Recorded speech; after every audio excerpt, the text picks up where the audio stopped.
Lama lagi. Halo semuanya, selamat pagi, selamat siang, atau selamat sore untuk Bapak Daniel dan teman-teman semuanya. Kami dari kelompok 2 akan melakukan presentasi UAS Bisnis dan Lingkungan yang mata kuliah ini diampu oleh Bapak Daniel Hermawan. Sebelumnya perkenalkan, nama saya Nesti Anggreni, dan ketiga rekan saya ada Tania Giovanni, ada Teresia Devina, dan Francisca Kinanti. Untuk analisis 5 kekuatan Porter akan dibacakan oleh Tania Giovanni. Yang pertama itu ada analisis 5 kekuatan Porter, yaitu suatu model atau metode yang digunakan untuk mengidentifikasi dan menganalisis kekuatan kompetitif dalam suatu industri, yang dapat membantu menentukan kelemahan dan kekuatan industri tersebut. Yang pertama, the threat of new entrants adalah pendatang baru harus bisa membuat sejumlah besar outlet di seluruh dunia yang membutuhkan investasi modal yang besar dan mendapatkan akses ke pemasok daging dan bahan mentahnya, serta membangun brand awareness. Hal tersebut mempersulit pendatang baru untuk masuk.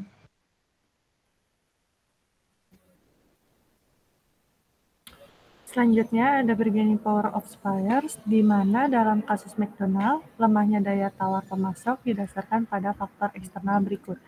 Yang pertama, sejumlah besar pemasok itu termasuk kekuatan lemah, integrasi vertikal ke depan yang rendah dari pemasok itu masuknya ke kekuatan lemah juga, sedangkan pemasok keseluruhan tinggi itu masuk kekuatan lemah.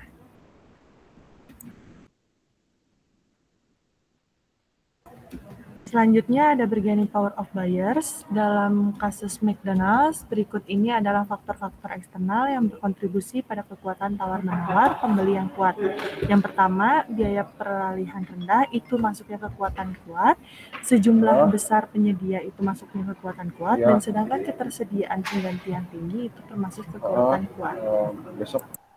Lalu yang keempat ini ada threat of substitutes, yaitu banyak tersedia pengganti di luar sana selain McD. Contohnya itu kayak KFC dan Burger King. Kenapa masyarakat lebih condong ke substitutes? Karena harga KFC dan Burger King ini cenderung lebih murah, sehingga masyarakat lebih sering membeli KFC dan Burger King.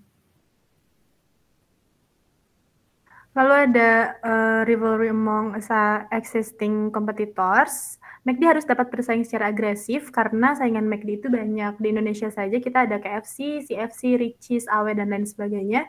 Di mana target pasar di perusahaan-perusahaan tersebut yang tadi disebutkan bahwasannya target pasarnya sama sehingga McD harus lebih agresif.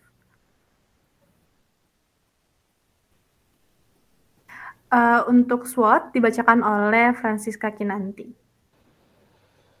SWOT merupakan suatu teknik perencanaan strategi yang bermanfaat untuk mengevaluasi kekuatan strength dan kelemahan weakness, peluang, opportunities, dan ancaman threats dalam suatu proyek.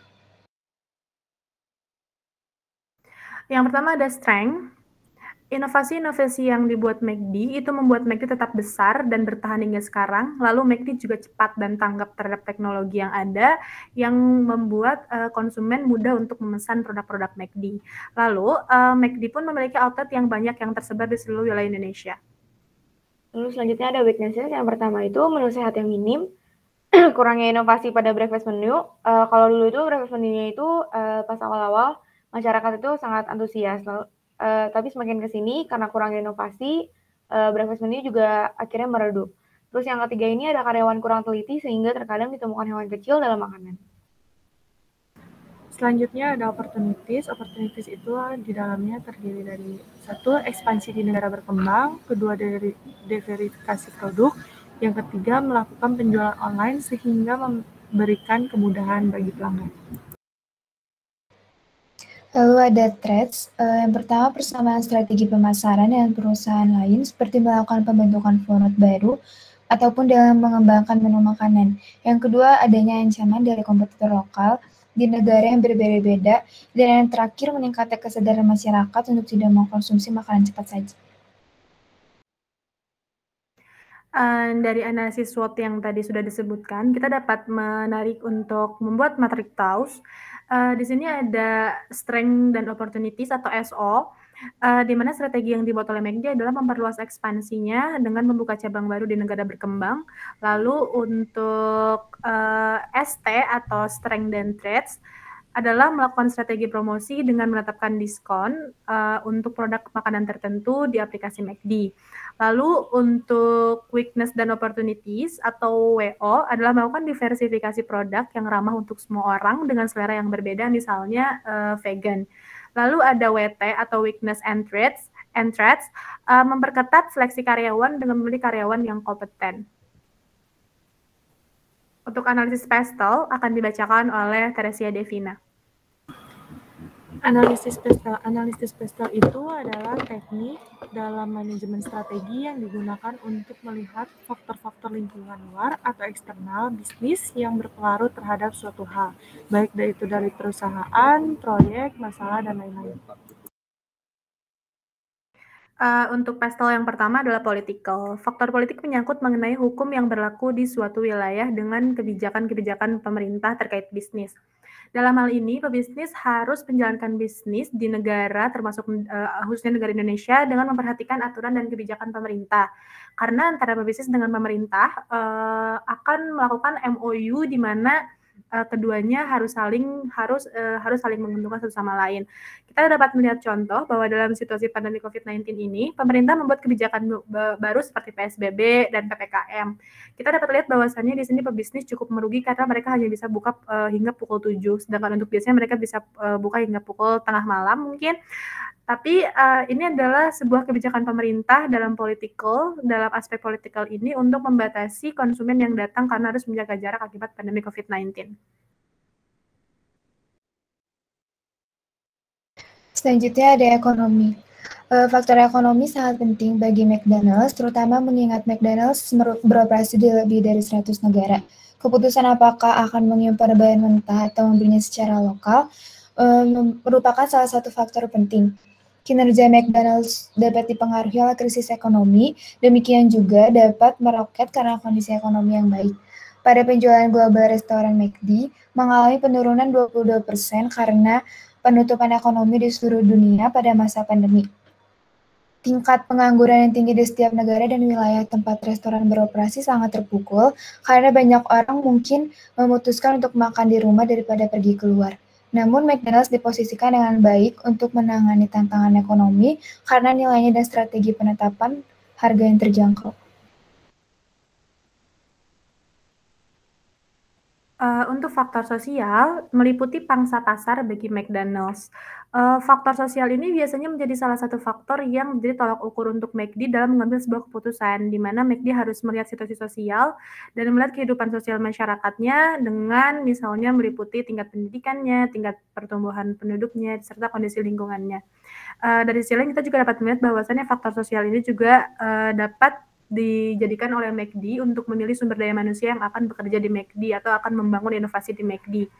Dengan menentukan ini, maka McD diharapkan akan mengalami kemajuan.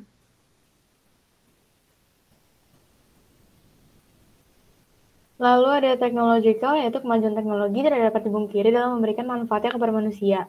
Lalu ke McD juga. Contohnya itu kalau di McD sendiri udah mulai banyak penyebaran mesin self-service di mana kita memesan dari mesin, lalu kita ke kasir hanya untuk membayar, yang mempercepat pemesanan sehingga tidak timbul antri. Selain itu, dengan adanya Gojek atau GrabFood di industri saat seperti ini, sangat menguntungkan untuk McD karena sebelumnya restoran tidak diizinkan untuk dine-in, sehingga hanya bisa take away melalui ojek online atau aplikasi McD sendiri. Selanjutnya di sini ada legal, di mana McDonald bekerja di bawah sistem hukum yang semua negara dan wilayah di mana McDonald beroperasi. Misalnya, McDonald membayar tarif bisnis ke dewan lokal di Inggris. Demikian juga harus mematuhi standar keamanan pangan dan peraturan kebersihan yang relevan.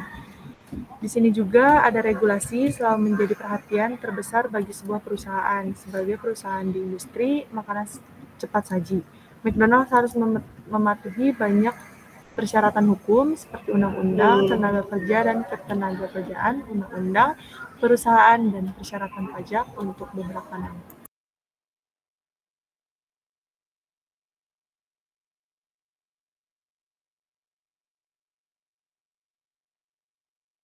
Selanjutnya ada environment, yaitu faktor lingkungan juga menjadi pertimbangan ketika ingin membuka sebuah restoran. Contohnya kalau McD itu di tiap cabangnya pasti ada nasi. Karena nasi ini merupakan makanan pokok bagi masyarakat. Namun jika kita melihat kayak luar negeri gitu, pasti menu makanan pokoknya itu adalah kayak kentang. Kalau di sana tuh jarang banget ada nasi. Contohnya kalau di Australia itu dia lebih ke kentang. Terus contohnya lagi di Indonesia itu menyediakan makanan pedas seperti McSpicy, yaitu ayam yang memiliki cita rasa pedas karena dominan masyarakat Indonesia menyukai makanan pedas. Ada juga burger rendang, sedangkan di Australia sendiri ada menu ham dan cheese pockets. McD juga memiliki varian menu yang berbeda di berbagai negara.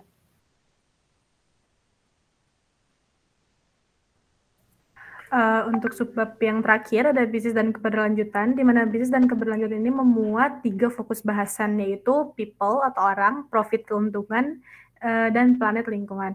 Lalu ketiga aspek ini menunjang bisnis untuk terus berlanjut dan terus berada dalam tahap maturity. Yang pertama ada people. Sumber daya manusia merupakan faktor yang sangat penting untuk bisnis karena bisnis akan dikelola oleh orang-orang yang tepat.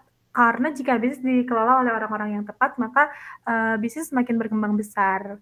Dan people di sini membahas mengenai stakeholders yang ada di sebuah bisnis untuk menunjang kemajuan bisnis.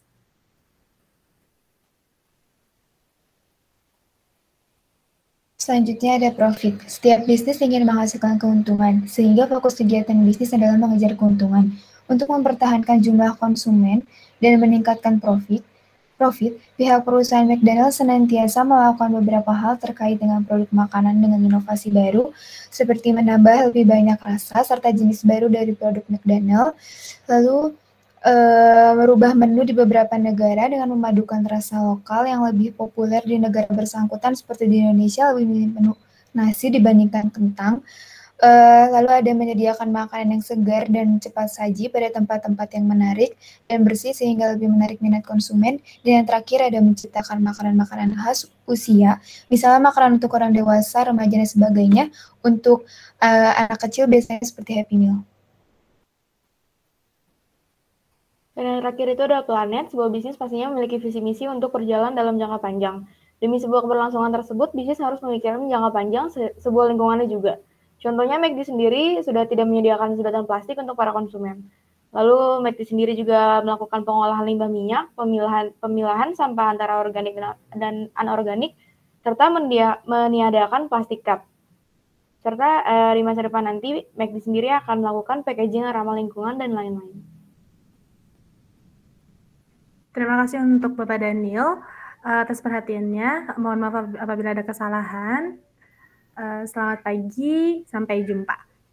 Terima kasih, Pak. Terima kasih, Pak.